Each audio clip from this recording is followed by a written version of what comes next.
Bonjour, c'est Carole et ce matin nous allons parler de Jean-Claude. Alors avec ces deux prénoms un peu chelous, vous allez vous dire mais de quoi allons-nous discuter ce matin? Eh bien, Jean-Claude est chef d'entreprise, il a repris l'entreprise familiale il y a maintenant un peu plus de 5 ans et Jean-Claude dirige une entreprise qui se porte pas trop mal, enfin plutôt bien.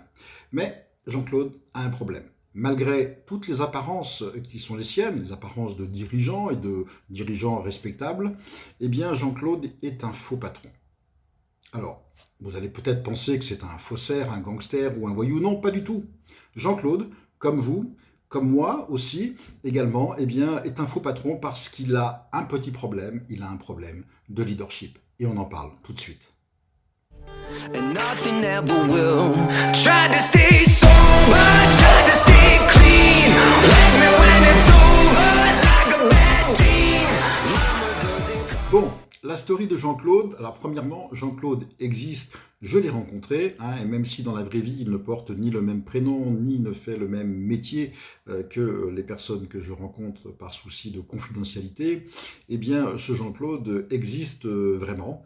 Et d'ailleurs, je vous encourage à me laisser en commentaire des idées de prénoms pour mes futures stories. Donc oui, Jean-Claude existe, je l'ai rencontré, il a 37 ans, il a repris l'entreprise familiale il y a à peu près 5 ans, 6 collaborateurs, il travaille avec sa maman pour l'administratif comme je l'ai dit, les chiffres sont à peu près bons, avec bien évidemment des points d'amélioration comme pour toute entreprise, et on pourrait presque se dire que Jean-Claude n'a pas de problème. Mais justement, son problème à lui, c'est qu'il n'est pas vraiment le patron. Et c'est souvent le cas lors de la reprise d'une entreprise familiale. On dirige son entreprise un petit peu sous la contrainte, un petit peu sous le poids des années, le poids des aînés. Quelque part, on est un petit peu sous l'emprise du passé. Donc jamais simple, en fait, de conduire une entreprise dans un monde qui change en permanence. Jamais simple, finalement, de piloter en regardant en permanence dans le rétroviseur. Alors, ici, la difficulté, effectivement, c'est la reprise de l'entreprise familiale. L'entreprise familiale, bon, c'est une chance pour un repreneur et on ne va pas se mentir, c'est quand même plus simple de démarrer avec un actif, avec un patrimoine qui existe que de partir de zéro. Mais dans entreprise familiale, il y a le terme famille et ce terme famille, il est assez lourd finalement. C'est une charge émotionnelle que l'on porte. Il faut se rappeler quand même que l'entreprise a été le sujet de discussion de la famille pendant des années et des années, que ce soit le soir ou le week-end. Et donc, en tant que repreneur, on n'a pas envie de tuer le père, au sens propre comme au sens figuré. Et même si c'est sous la bénédiction des aînés, puisqu'ils ont vendu l'entreprise, on les pousse quelque part un petit peu vers la sortie. Et c'est toujours compliqué de pousser ses parents vers la sortie. Alors, on ne doit pas casser ce qui a été mis en place, surtout pas, au contraire, il faut pouvoir continuer à bâtir sur ce qui a été construit, mais en même temps, il faut adapter l'outil, il faut adapter l'entreprise à ce monde qui change en permanence, et ce monde qui change avec une vitesse et une rapidité assez incroyable aujourd'hui. Alors, au final, si on n'y prête pas attention, si on se laisse un petit peu entraîner, comme c'est le cas de Jean-Claude dans la story du jour, finalement, on est rarement libre, et on finit par prendre des décisions de consensus mou. On a rarement vu un consensus être fort, finalement. C'est souvent en faisant des demi-mesures, puisque chacun a son point de vue, chacun a sa focale, et chacun a quelque part son propre agenda. Le consensus en matière de pilotage d'entreprise et de stratégie, c'est rarement un moyen salutaire pour l'entreprise. On va prendre 3 exemples d'entreprises que vous connaissez toutes. On va sortir du cas de Jean-Claude et on va aller un peu plus haut. On va prendre 3 exemples. Je vais prendre une entreprise que tout le monde connaît, Kodak. Kodak, tout le monde la connaît, tout le monde sait aujourd'hui effectivement qu'elle n'est plus du tout ce qu'elle ressemble puisqu'elle a fermé et que la marque a été rachetée. Cette entreprise, ce qu'il faut quand même savoir, c'est que c'est elle qui a déposé des milliers de brevets dans le numérique et qui aurait dû donc très logiquement prendre le lead, être aujourd'hui une entreprise emblématique. Mais simplement, le consensus de l'époque, du management de l'époque, voire même des actionnaires, était de préserver, de protéger les acquis. Et on le sait, quand on cherche à protéger les acquis, on a du mal à prendre le coup d'après, à jouer le coup d'après correctement. Donc un Kodak, première erreur, c'est un consensus autour de la préservation de ce qui avait été acquis à la date où ces innovations sont arrivées. Deuxième entreprise, Nokia. Donc on est toujours dans la technologie et la plupart d'entre vous connaissent cette marque. C'est pour ceux qui ne la connaîtraient pas, c'est un petit peu l'équivalent de Apple, d'iPhone et de Samsung réunis. C'est le téléphone que tout le monde connaissait. Et eh bien, cette entreprise, elle a laissé passer le vent de la modernité. Elle n'a pas vu qu'on allait se diriger vers une nouvelle technologie, notamment une technologie tactile. Et c'est Apple qui a lancé les débats en 2007 avec le lancement de l'iPhone. Ce qu'il faut savoir, c'est que ce n'est pas Apple qui a inventé cette technologie, c'est une technologie militaire qui a été cédée sous licence à beaucoup d'entreprises, dont Apple, et Apple en a fait un bijou et un succès planétaire. Donc deuxième entreprise qui là aussi n'a pas cru, n'a pas essayé, n'a pas mis d'argent, n'a pas mis ses équipes en fait sur ce nouveau projet de peur de tuer ce qu'ils avaient déjà engrangé. Troisième entreprise, MySpace. Alors là, je pense qu'il y a peu de personnes qui vont connaître cette entreprise. C'est un petit peu l'ancêtre de Facebook. Il y a eu quand même des générations de réseaux sociaux comme MySpace. Et là aussi, MySpace n'a pas vu ce qui se passait sur le terrain. On peut en revanche regarder ce que fait Facebook. Aujourd'hui, ils sont tentaculaires et hégémoniques. Ils rachètent toujours la technologie d'après. Oui, on peut s'attendre à ce qu'un jour Facebook disparaisse, ou en tout cas perd le leadership qu'il a actuellement. Mais on est déjà sur Instagram, on est déjà sur d'autres technologies qu'ils rachètent au fur et à mesure. Donc voilà clairement une entreprise qui joue le coup d'après en permanence. Donc ces trois entreprises en fait ont disparu simplement pour avoir tenté de protéger leurs acquis, de protéger le passé. Donc quelque part, qu'est-ce que ça veut dire? Ça veut dire que ceux qui sont en position installée, la génération précédente dans le cas d'une reprise d'entreprise, aura toujours intérêt à préserver ce qui a été fait qu'à jouer la partie suivante.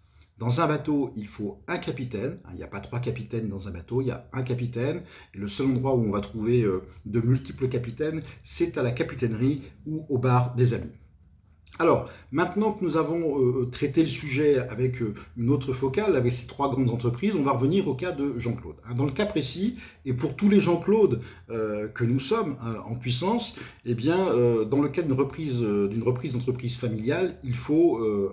bien évidemment, sauf famille dysfonctionnelle et un petit peu tordue, il y a deux origines possibles au manque de leadership de la part d'un repreneur d'une entreprise familiale. Soit ça va venir directement du repreneur lui-même, et donc là, eh bien, il ne va pas faire ce qu'il faut pour s'imposer et prendre sa place, soit ça va venir directement des cédants, donc de la famille, en l'occurrence des parents et de la génération et de la direction précédente. Et dans ce cas-là, c'est souvent pour de bonnes raisons, en fait. Ils ont vécu pendant 10, 15, 20 ans, 25 ans la vie de l'entreprise, avec ses hauts et ses bas, avec ses très hauts et avec ses très bas. Et quelque part, ils ont aussi envie, ils ont aussi à cœur de protéger leur progéniture.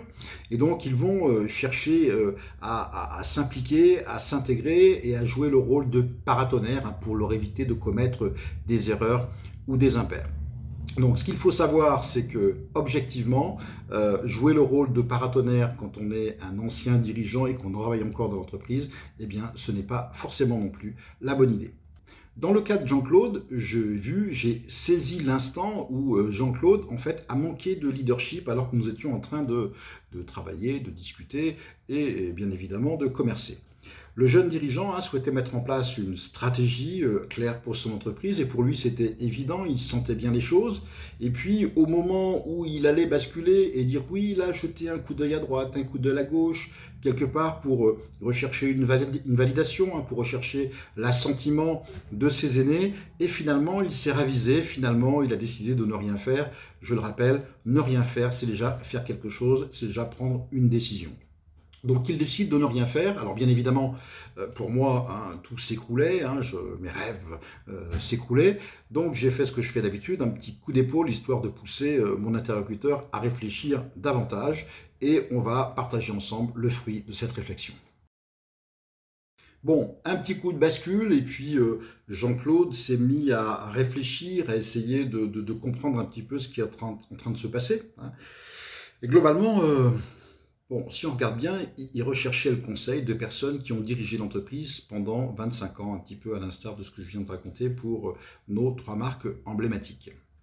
des personnes, donc ses parents, qui ont vu arriver Google dans les années 2000, en 1999, des gens qui ont vu arriver l'euro, qui ont vu arriver le smartphone en 2007, mais qui sont restés accrochés à leur téléphone à clapet pendant quelques temps, qui ont vu arriver les réseaux sociaux, et qui, en dehors des échanges de photos d'enfants et de petits-enfants, ont plutôt laissé la main à la génération suivante pour gérer les réseaux sociaux. Oui, comment ces personnes qui ont finalement laissé passer autant d'opportunités, hein, on peut quand même s'entendre et être d'accord sur le fait que le numérique, ce n'est pas que le diable, c'est aussi beaucoup d'opportunités. Donc comment ces personnes qui ont laissé passer autant d'opportunités pouvaient avoir une voix aussi importante dans la prise de décision et dans l'avenir de l'entreprise. C'est à ce moment-là, finalement, il a eu son moment de révélation, son aha moment où il s'est dit non, en fait, là maintenant, il faut que je prenne les choses en main.